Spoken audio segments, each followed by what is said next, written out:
50 years ago, on June 20th, 1948, 145 members of the 164th Fighter Squadron stood proudly in formation here in front of what was Mansfield Airport's Hangar Number 7. But in reality, it didn't start here.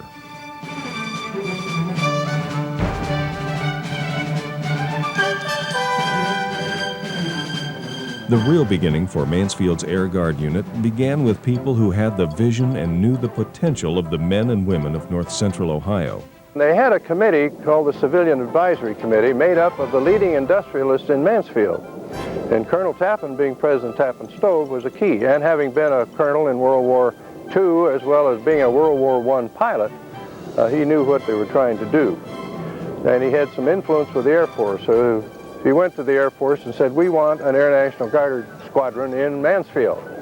The Air Force said, "Oh, there's no way." You said, "Mansfield is only 75,000 people. That's a small community to support an organization of an Air National Guard." And he said, "Well, what do we have to do to prove it?" They said, "Well, you've got to round up some people and prove you can support it." So the advisory committee got busy, and they... An advisory committee for the 164th Fighter Squadron of the Air National Guard of Ohio, which will be activated at Municipal Airport in mid-June, is preparing for an all-out enlistment campaign. The committee has prepared and will put into the mail tomorrow some 3,000 letters to former servicemen in the greater Mansfield area, inviting them to join the unit. The recruiting drive took place from May 25th through the 27th. The advisory committee, along with local military members, set up booths and displays in Mansfield Square. They ran advertisements in local papers and hung posters around town. The drive resulted in 353 new recruits, many of whom were prior service. Although Mansfield was the last city in Ohio awarded a unit, they were the first to achieve 100% manning. The culmination of the years of hard work reached its height on Saturday, June 20th, 1948, when the 164th Fighter Squadron had its members sworn in. On that June day, Major General C.W. Goebel, Adjutant General in Ohio, addressed the new members, families, and other dignitaries. With the activation of these 4 units here today and the activation of the Headquarters 121 Fighter Group in Dayton next Saturday, Ohio will have completed the organization of all the major air units allotted to the state by the federal government. And we will have in being more air units in Ohio than in any other state. To Mr. Tappan and his advisory committee, whose organizational and promotional work has resulted in this auspicious start, we are indeed grateful. Their reward is in the knowledge that they've played an important and worthwhile part in getting our national defenses back on a sound basis. Pay for the new airmen wasn't particularly great. A master sergeant would make in 15 days what the same rank would make in 1 day today. The annual payroll that first year was $450,000, compared with $18 million in 1997. The first drills were held on Thursday evenings, then later changed to the weekend once the hangar was completed.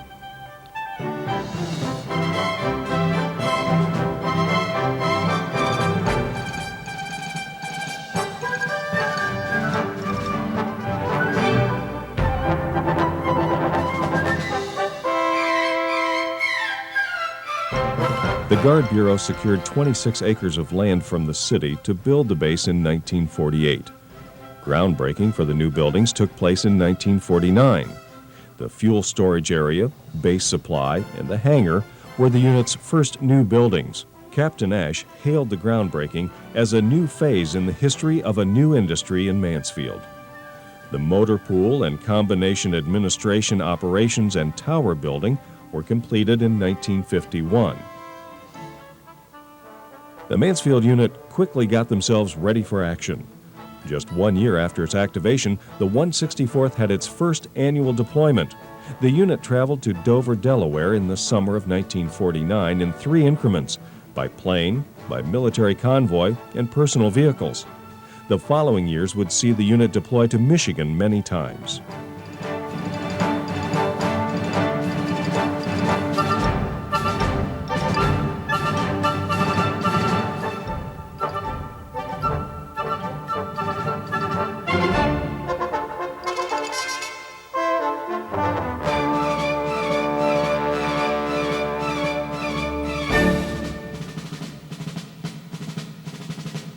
We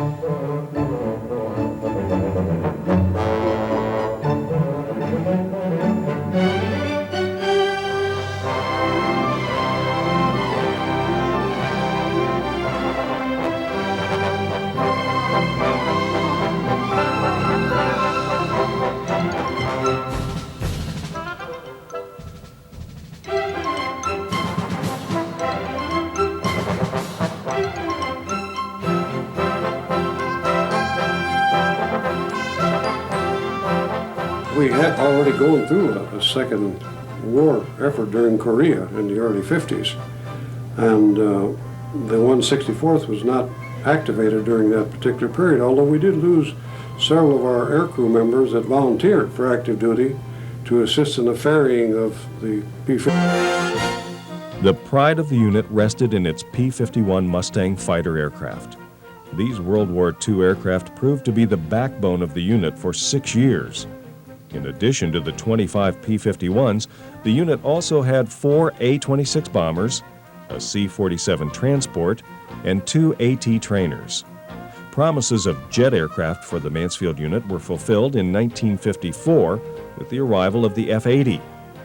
In subsequent years, the Mansfield Air Guard unit would fly several versions of the F-84, the F-100, and then in 1976, the conversion to the C-130.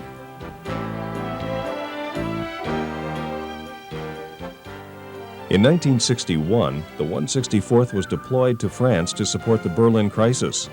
Upon returning late in 1962, the unit's name was changed to the 179th Tactical Fighter Group. At the same time, the unit entered more than a decade of what is known as the quiet years. It was no secret at the time that the place to go if you weren't in college and you didn't want to be a draft dodger or in the Vietnam War was in the reserves.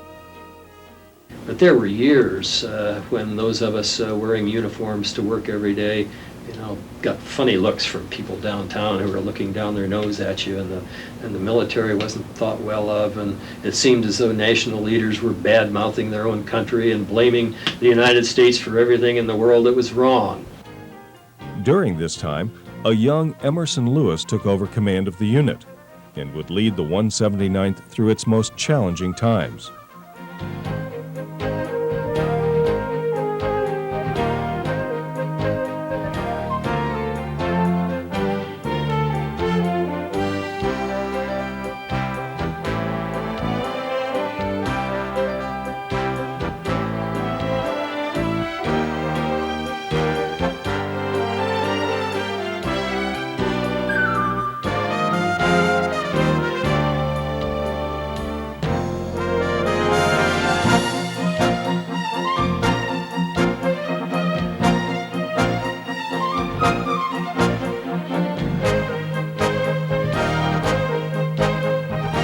Even though the 60s were the quiet years, there were still many developments at the 179th.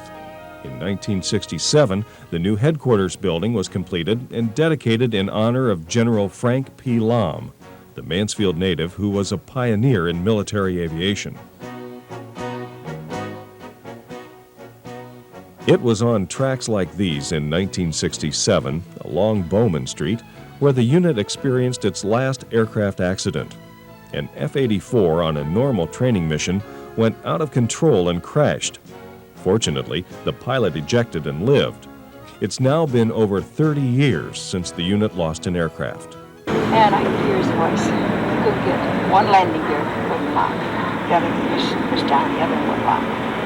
And that's when Andy Lacey flew up pondering to see, because the light, he thought maybe the light wasn't indicating properly. Now gained some altitude, though they tried to shake it out or something. And he landed on one wheel out here, I remember. This was 11 o'clock at night. And when I saw those old, do you still call them meat wagons? Oh, I hated that term. They were out there with the fire trucks. The unit continued to grow as it entered the 70s.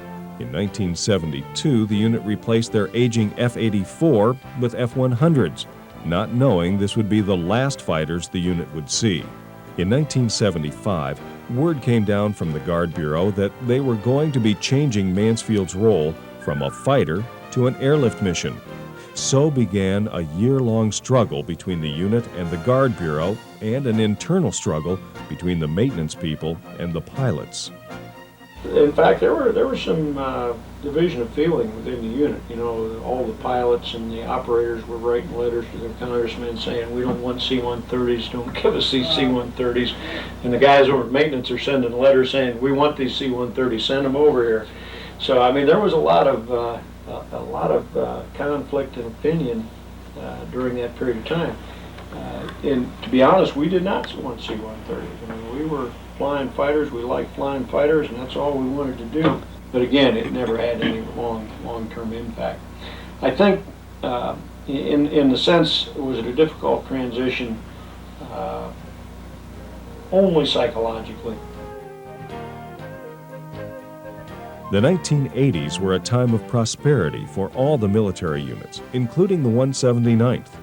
President Reagan built military strength until the end of the Cold War in 1987. In 1991, during the Persian Gulf War, the unit began its last conversion to brand new C-130H model Hercules.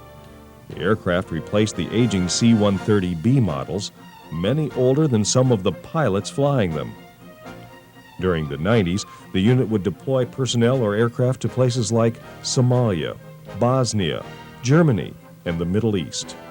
Between the Air National Guard and the Air Force Reserve, nearly 70% of the entire Air Force's theater airlift capability resides in the Guard and Reserve. How can they not call us? They have to call us. And you know, from day one in 1971, when they came up with the total force concept, and said, okay, we're going to integrate the Guard and Reserve into the active force so that, you know, virtually transparent. And that's exactly what they've done. The unit also readied for the construction of the new base. In the 50s, the base was built to handle around 450 people. Facilities like the dining hall and hangars were not designed for 900 people and C-130s. Besides the new structures on base, a slow and necessary change had been taking over the unit for 20 years or more, and now the change was very obvious. That change was one of diversity in color and sex. The 179th, through a lot of effort by many people, had changed its face and continues to change to this day. I think the real reason most people are here, they may join because of the benefits that we talk about, the money, the dollars, the education, the GI bills, the student loans and all that type of stuff. But I think most people that stay here are here because they love it. You're doing something that other people don't do, can't do. You become part of something special. You become something special when you're in the Guard or in the military. And I don't see that changing. The next 50 years will surely see a new unit in Mansfield as the Guard changes to meet the demands of the new millennium. The work done during the first half-century has built a strong foundation to anchor future changes and ensure the dreams of those Mansfielders from the 40s.